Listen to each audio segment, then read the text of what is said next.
At school, Sherry told Leah that her dad wanted to interview Ethan for a job. So on Wednesday afternoon, Leah drove Ethan out to Dr. Prater's animal clinic on Mill Road. She parked and was about to get out of the car when Ethan stopped her. "I'm not sure this is a good idea, Leah." "But why? I thought you wanted a job." "I must have a job, but this is so far from your home. How will I get here if I'm even hired?" Leah sank back into the car seat. "Gosh, I didn't think of that. Maybe I should just forget about finding Eli." Ethan sounded discouraged. "You can't give up already. Neal's hardly gotten started in his church."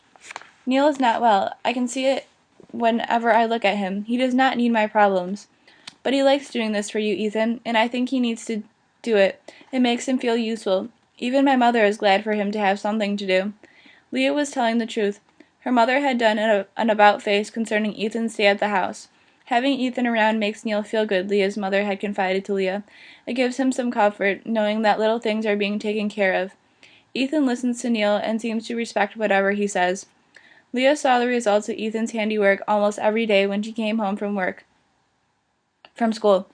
In the weeks he'd been living with them, he'd fixed leaky faucets, painted the living room and kitchen, cleared out the garage, and helped Leah's mom sort through boxes full of stuff in the attic and garage. And he took care of Neal's antique cars. "Don't worry about getting here if you get the job," she told Ethan. "We'll work something out, even if you have to take me to school every day and use my car." Ethan nodded, but Leah could tell he wasn't crazy about her offer. It wasn't the Amish way to be indebted to people. Inside the building, Dr. Prater showed them around. He and Ethan talked about farm animals and what would be expected from him. By the end of the interview, Dr. Prater seemed very satisfied with Ethan's abilities and offered him the job on the spot. "I'll need you 5 days a week from 8 in the morning until around 4 o'clock, and half days on Saturdays," Dr. Prater said, "especially during the upcoming calf birthing season." Ethan hesitated, then agreed. "Good," Dr. Prater said with a smile and a handshake. He went to the file drawer and handed Ethan a sheath of forms. "Fill out the necessary paperwork, and you can start this Saturday." At the dinner table that night, Neal and Roberta congratulated Ethan on getting the job, but Ethan shook his head. "I must call Dr. Prater back and tell him I cannot take this job." Alarmed, Leah set her fork down. "Why?" Neal asked. "The papers the doctor gave me asked me for numbers I do not have." "Such as?" "I do not have a social security number." "But everybody has one," Leah's mother said. "You can't get a job in this country without one. I have only worked on my father's farm. I do not have this number." Neal leaned back in his chair. "The Amish don't pay social security taxes," he said. "I remember now. They're exempt by congressional order, but they don't accept any of the benefits. They take care of their own and have no need of government handouts." Leah hadn't known this, but it didn't surprise her. "It is our way to care for one another," Ethan explained. "Take the job," Neal advised. "We'll apply for a social security card and tell the doc it's coming." He drummed his fingers on the table and a thoughtful look on his face. "This gives me an idea about finding your brother. If he's working, he has to have a social security card too. That might be a way to track him down." As long as Neal was in a problem-solving mood, Leah thought she'd bring up Ethan's need for transportation. "He can use my car," she added, "but he'll have to take me to school every day." "No need for that," Neal said. "He can use my old pickup. You do have a license, don't you?" "Yes." "Good, then it's settled. You can go to work." You are too generous. I will not forget all you are doing for me." Neal dismissed Ethan's thanks with a wave of his hand. "You just pay your insurance and gas. The old truck will need a tune-up before you can drive it. However, I'll take it into the garage tomorrow. There was a time when I could tune the baby up by myself, but not now." Neal sounded sad about it. "I could teach you, Ethan, but I guess you don't want to learn how to be a mechanic." "I would learn for you, but animals are more to my liking." Once the truck was mechanically sound, Leah and Ethan went their separate ways each day. Leah missed being with him when she returned home from school, but she made herself do her homework then so she could have free time with him during the evenings. Leah arrived home one afternoon to find her mother crying at the kitchen table. "What's wrong?" Leah dumped her books on the floor and hurried to her mother's side. "Neal's white count is up," her mother said between sniffs. "More than up, it's very high. His doctor wants to put him back on chemo." Leah felt her stomach sinking. An elevated white blood count was ominous in Neal's case. "It's an experimental drug, part of a test program," Leah's mother said. "They want Neal to try it, although Dr. Niguan warned us that there may be some adverse side effects." "What kind of side effects?" "Nausea, vomiting, there's a whole list, but she wouldn't have recommended him for the program if the other therapy was working." Leah's stomach churned. She was afraid she might throw up. When will he start? They'll reinsert the infusion pump tomorrow. He'll have to go for weekly testing, and if he can't tolerate the drug at all, he'll have to go off of it. Roberta's gaze flew to Leah's face. I don't know what I'll do if anything happens to Neal.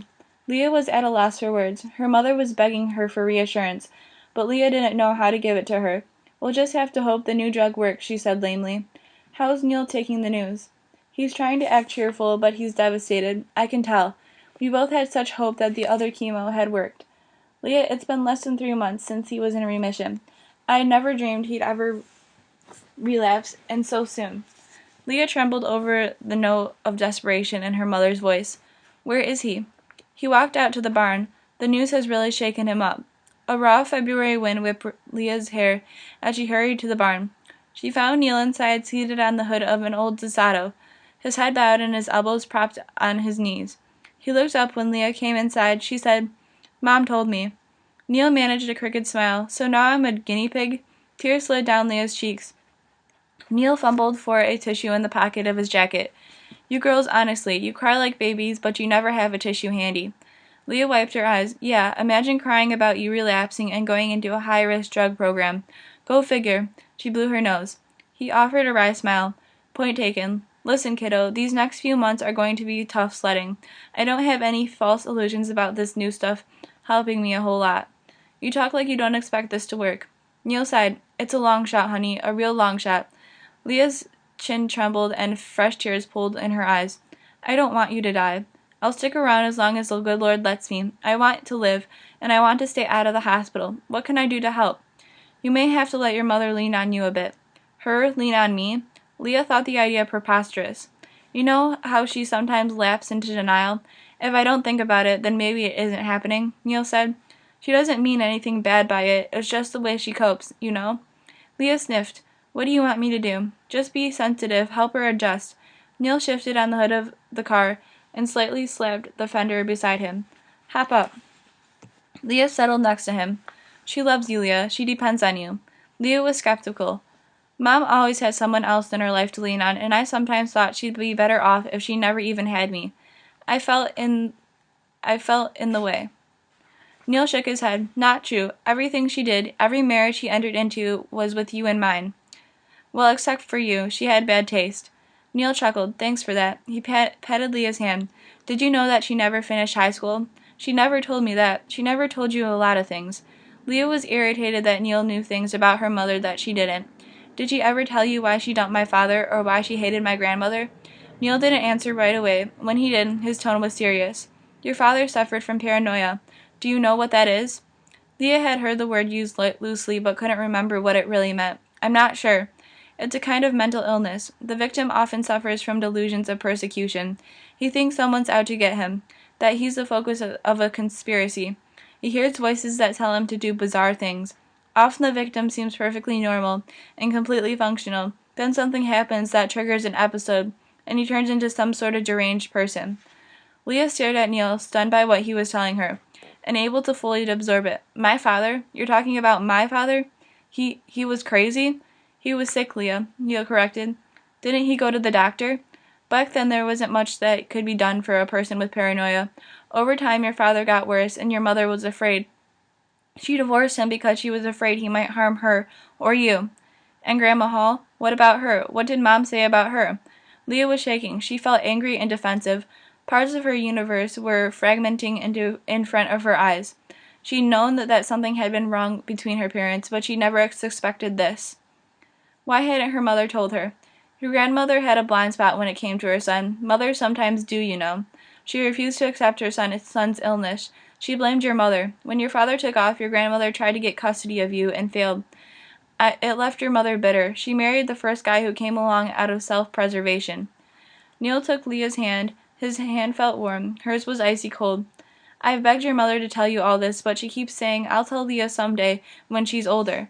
I think you're old enough, and I'm telling you because she's going to need you to help her through whatever happens to me.